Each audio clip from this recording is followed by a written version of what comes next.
আজকে একদম pure satin stitch দিয়ে একটা কালারফুল ফ্লাওয়ার ডিজাইন নিয়ে চলে এসেছি। হ্যালো বন্ধুরা, তোমরা সবাই কেমন আছো? আশা করি তোমরা বেশ ভালোই আছো। আমিও বেশ ভালোই আছি। সারাদিন রিমঝিম করে বৃষ্টি পড়ছে, ভালো না হয়ে থাকা যায়? বৃষ্টি কিন্তু আমার খুবই প্রিয়, বেশ ভালোও লাগছে, কিন্তু যখনই কাজ করতে আসছি তখনই কিন্তু বেশ খারাপ লাগছে। কেননা বৃষ্টি হওয়ার জন্য সূর্যদেবের তো কোনো ঠিক ঠিকানা নেই। এক সপ্তাহ ধরে তাকে দেখাই যাচ্ছে না। কিন্তু কাজ করার পরে সূর্যর আলো না থাকলে ভালো করে কিন্তু ফটোগ্রাফিটা করা যায় না। সেই জন্যই একটু চিন্তাতে আছি আর কি, না হলে আর বেশি কিছু নয়। যাই হোক, কথা বলতে বলতে কিন্তু একটা পাতা আমি সেলাই করে ফেললাম। এরপরে দ্বিতীয় পাতাটা সেলাই করে ফেলছি। আর পাতা সেলাই করার জন্য আমি কিন্তু এখানে ফিশবোন স্টিচ ব্যবহার করেছি। দুটো পাতাতে কিন্তু আমি সবুজ কালারের দুটো আলাদা আলাদা সেট দিয়ে সেলাই করছি। একটা ডিপ সবুজ আর একটা হালকা সবুজ, মানে কচি কলা পাতা টাইপের। দেখতে কিন্তু খুবই সুন্দর লাগছে। দেখো, যখন আমি সবগুলো পাতা সেলাই করে ফেলেছি, চারদিকে দেখো আমি কটা পাতা দিয়েছি, 8টা পাতা দিয়েছি, মানে 8 দুগুণে 16টা পাতা, 8 জোড়া পাতা দিয়েছি। দেখতে কী যে সুন্দর লাগছে আর কি বলবো। আর প্রত্যেকটা পাতায় দুটো করে কালার, একটা ডিপ সবুজ একটা হালকা সবুজ। আমার তো দেখতে খুবই ভালো লাগছে। তোমাদের কেমন লাগছে তোমরা জানিও কিন্তু। এরপরে আমি কিন্তু প্রথমে ভেতরের ছোট ফুলটা সেলাই করতে চলে এসেছি। আর এই ফুল সেলাই করার জন্য আমি গোলাপি কালারের একটা সুতো নিয়েছি, আর এই সুতোটা আমি 4 তার নিয়েছি। এখানে পুরো ফুলটাই কিন্তু আমি আজকে সাটিন স্টিচ দিয়ে কমপ্লিট করেছি। আজকে আর অন্য কোনো স্টিচ ব্যবহারই করিনি ফুলটা করার জন্য। প্রথমে আমি একটা একটা করে সাটিন স্টিচ দিয়ে প্রত্যেকটা পাপড়ি সেলাই করে নিচ্ছি। আর পাপড়িগুলো সেলাই করা হয়ে গেলে আমি কিন্তু এরপরে বড় যে পাপড়িটা আছে ওটা সেলাই করতে চলে যাব। ওটাও কিন্তু আমি সাটিন স্টিচ দিয়েই আজকে সেলাই করব। দুটো কাজই আজকে সাটিন স্টিচ দিয়ে করব। অন্য সেলাই দেওয়ার ইচ্ছে থাকলেও শেষ মুহূর্তে প্ল্যানটা চেঞ্জ করলাম। মনে হলো আজকে আমি দুটো ফুলই সাটিন স্টিচ দিয়ে করি, তাহলে দেখতে ভালো লাগবে। একটা সাটিন স্টিচ আর একটা অন্য স্টিচ দিয়ে করলে হয়তো ভালো লাগবে না, যেহেতু ফুল দুটো একে অপরের গায়ে লেগে আছে, তাই আলাদা আলাদা হলে তখন না হয় ভাবা যেত।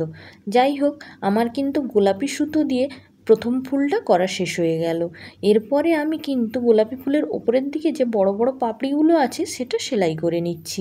আর যথারীতি এই কাজটাও আমি সাটিন স্টিচ দিয়ে করছি। আর এখানে আমি একটা কমলা কালারের সুতো নিয়েছি। গোলাপির সঙ্গে যে কমলা কালারটা এতটা ভালো মানাবে আমার সত্যিই কোনো ধারণা ছিল না।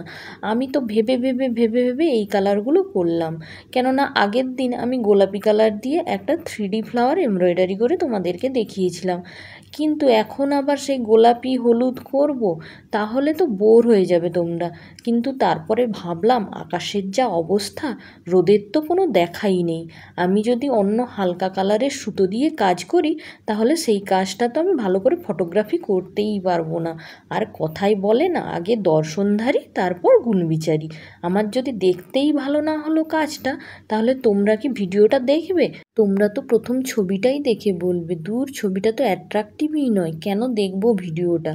এই ভেবেই আমি আবার ওই গোলাপি আর কমলা কালারের সুতো দিয়ে কাজটা করতে শুরু করলাম। এর আগে কিন্তু আমি কমলা কালারের সুতোটা ইউজ করিনি কিছুদিন ধরে, তাই ভাবলাম কমলা আর গোলাপি দিয়ে কাজটা করি।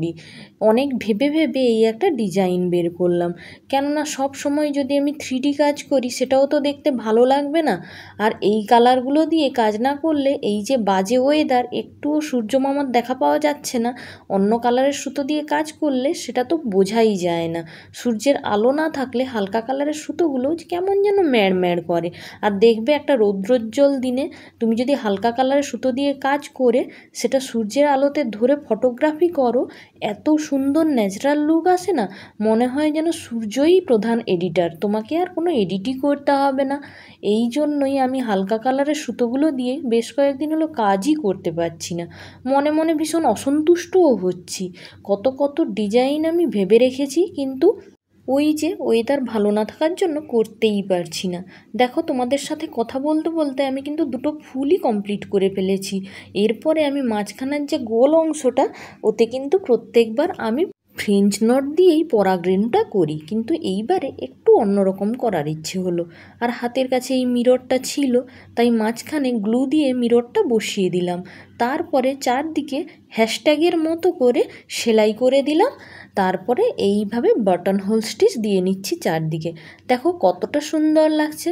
একটা অগোছালো জিনিসকে এইভাবে বটন হোল স্টিচ দিয়ে যে গোছানো যায়, সাজিয়ে গুছিয়ে প্রেজেন্ট করা যায়, আমি সত্যি সেলাই জগতে না এলে ভাবতেই পারতাম না। দেখো একটা অগোছালো সেলাই কি সুন্দর বাটন হোল স্টিচের সাহায্যে গোছানো হয়ে যাচ্ছে, যেন মনে হচ্ছে কেউ বিনুনি করে দিচ্ছে সুতোগুলো।